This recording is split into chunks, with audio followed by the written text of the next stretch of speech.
Motivation gets too much credit. Discipline gets misunderstood. And that's why you feel stuck. You think winners wake up inspired? You think they feel ready. You think they want it more. Here's the truth. Most disciplined people feel the same resistance you feel. They just don't negotiate with it. They don't wait for a perfect mood. They don't ask their feelings for permission. And that changes everything. The biggest lie about discipline is that disciplined people are somehow overflowing with drive, energy, and excitement every day. They are not operating on endless fire. They are operating on fewer internal arguments than most people ever realize. That matters because your problem is usually not a lack of desire.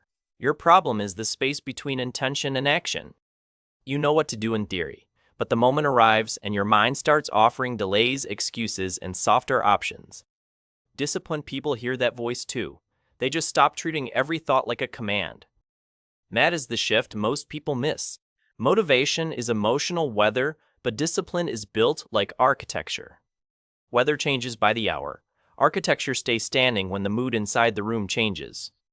If you base your life on weather, you become inconsistent.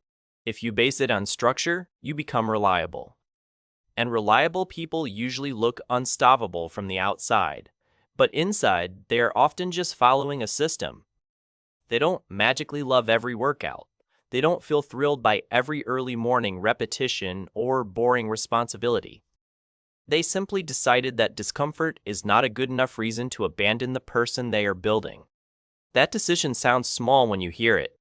In real life, it separates talkers from builders. Because most people are loyal to how they feel today, winners become loyal to what they said matters most. Read that again in your mind. Loyal to the mission, not to the mood. That is why disciplined people often look calmer than highly motivated people. They are not burning emotional fuel at maximum speed. They are conserving energy by removing unnecessary choices. They already know what happens when the alarm rings, when work begins, and when distractions appear. A motivated person says, "I hope I feel strong tomorrow." A disciplined person says, "Tomorrow already has instructions." One is making a wish. The other is making a commitment. This is why some people make huge promises on Sunday and disappear by Wednesday. They relied on emotional momentum. Momentum feels powerful in the beginning, but if your identity depends on feeling powerful, you collapse when life feels heavy. Disciplined people survive heavy days better because they train for ordinary days, not fantasy days. They don't build routines for the version of themselves who feels unstoppable. They build routines for the version who feels tired. That is a completely different mindset, and it is far more effective. The average person creates plans that only work in ideal conditions. Great performers build plans that still work when energy drops. They lower friction before it becomes a problem. They prepare clothes, reduce decisions, protect time blocks, and make good actions easier. That doesn't look glamorous online, but in real life, boring preparation beats emotional intensity almost every single time. Think about someone who trains consistently for years. It is usually not because every session felt exciting. It is because they made the session normal. It became part of their life instead of a dramatic event. That is another secret hiding in plain sight. Disciplined people make important actions less emotional and more automatic. The less drama around the action, the more often the action happens. That is how progress starts compounding quietly. Most people sabotage themselves by making every choice feel huge. Should I go today? Should I start now? Should I wait? Every extra negotiation drains willpower. Every repeated debate gives your weaker impulses another chance to win. Disciplined people shorten the conversation. Sometimes they eliminate it completely. They replace maybe with calendars. They replace someday with time blocks. They replace intention with evidence. And evidence matters more than self-talk. Anyone can say they want a different life. The question is always simple. What does your day keep proving? Your days are honest. They expose what your mind is still trying to decorate with excuses. That can sound harsh, but it should feel liberating, because if behavior creates proof, behavior can also create a new identity. You do not become disciplined by feeling like a disciplined person first. You become disciplined by collecting disciplined actions. One completed promise changes your self-image a little. 10 completed promises change it a lot. That is why confidence often follows discipline instead of leading it. You trust yourself after watching yourself show up repeatedly.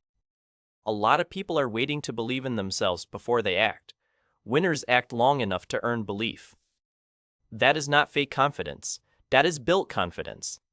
And built confidence survives pressure better than borrowed hype ever will. It has proof behind it.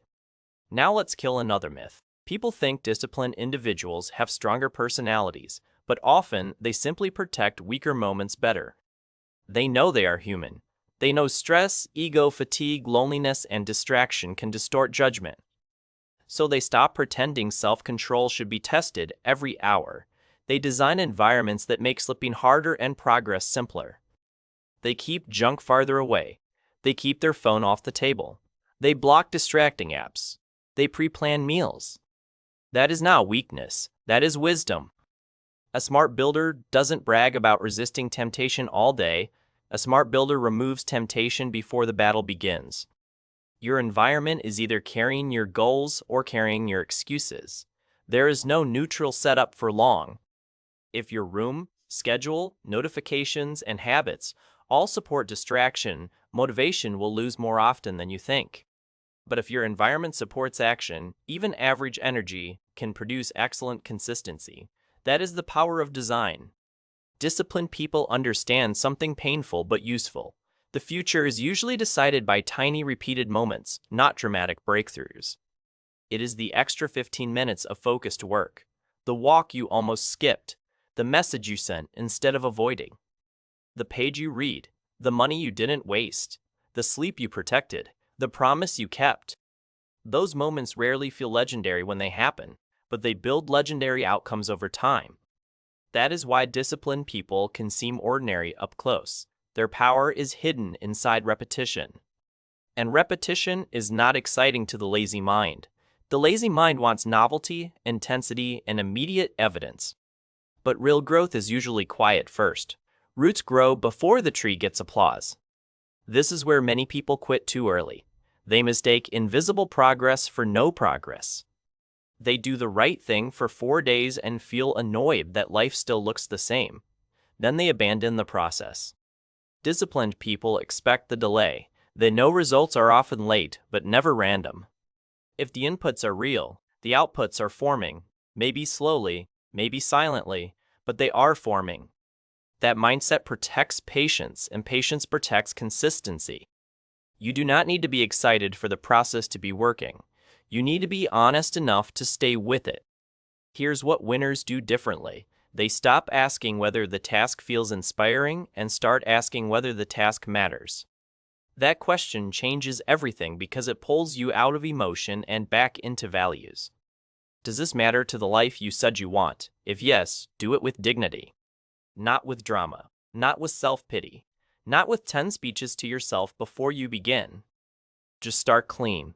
Start imperfectly. Start before your mind writes another escape route. Many people overestimate intensity and underestimate rhythm. They think one giant effort will rescue months of inconsistency. But life usually rewards rhythm more than occasional heroics.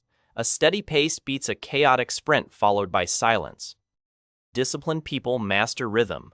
They understand that consistency is not doing everything perfectly. Consistency is returning quickly. It is reducing the gap between falling off and getting back on. That matters because everyone slips. Everyone has bad days, messy weeks, weak moments, and broken streaks.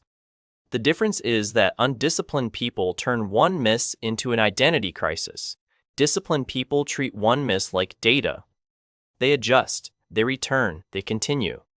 No melodrama, no personal funeral for one imperfect day. That emotional maturity is a superpower, because shame wastes time, but ownership creates momentum. If you want more discipline, stop making failure mean you are broken. Make it mean something in the system needs attention. Maybe the goal is too vague. Maybe the habit starts too big. Maybe the trigger is weak. Maybe recovery is missing. That is useful information. Use it. Winners do not worship perfection. They study patterns. They notice when energy drops. They see what triggers avoidance. They learn which times, places, and routines produce their best work.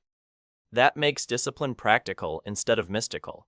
It becomes something you can engineer, not something you must be born with. And that should give you hope, because if discipline were pure personality, change would be rare. But discipline is trainable. It responds to repetition, structure, identity, and standards. Standards matter a lot here, not motivational slogans. Standards. A standard is the line you refuse to live beneath. It is what you do even when applause disappears. Disciplined people often have quiet, private standards. They don't need to announce them. They just keep them. I finish what I start. I train even when the mood is low. I tell the truth. I keep my word. Those standards become internal rules, and rules reduce negotiation. When your rule is clear, your feelings get less voting power. That is freedom, not restriction. A lot of people think discipline sounds harsh because they confuse it with punishment, but real discipline is self-respect in action. It is saying, my future matters too much to keep being sacrificed by my temporary moods. It is protecting tomorrow from today's laziness. It is refusing to let comfort make decisions your values should make. That is why discipline creates peace over time. Your life becomes less chaotic when your choices become less chaotic. You sleep better when you stop betraying your own priorities. You walk taller when your actions and words finally match. That alignment is powerful. It removes inner friction. And once you experience that feeling, motivation becomes a bonus, not a requirement. You stop waiting for energy to rescue you. You become someone who can move with or without it. That is the moment life starts changing, not when you feel invincible, but when you become dependable. Dependable to your work, dependable to your health, dependable to your promises, dependable to the person you claim you want to be. So if you've been telling yourself that disciplined people are just more motivated, let that excuse die today. They are not chosen by emotion. They are shaped by decisions repeated long enough to become identity. And you can do the same. Start smaller than your ego wants, but start sooner than your fear prefers. Create a rule that serves your future. Build an environment that supports the rule. Repeat the action until it feels normal. When you miss, return fast. When you doubt, look at the evidence. When you feel weak, follow the structure. You do not need a new personality. You need fewer negotiations. You do not need endless motivation. You need clean commitments. And you do not need to feel ready. You need to become reliable. Because the people you call disciplined are rarely operating on stronger feelings than you. They just stop letting feelings hold the steering wheel. Do that long enough, and your life will stop being run by moods and start being shaped by standards. That is when the excuses get quieter. That is when the results get louder. And that is when you finally realize the truth. Discipline was never about feeling more. It was always about deciding better.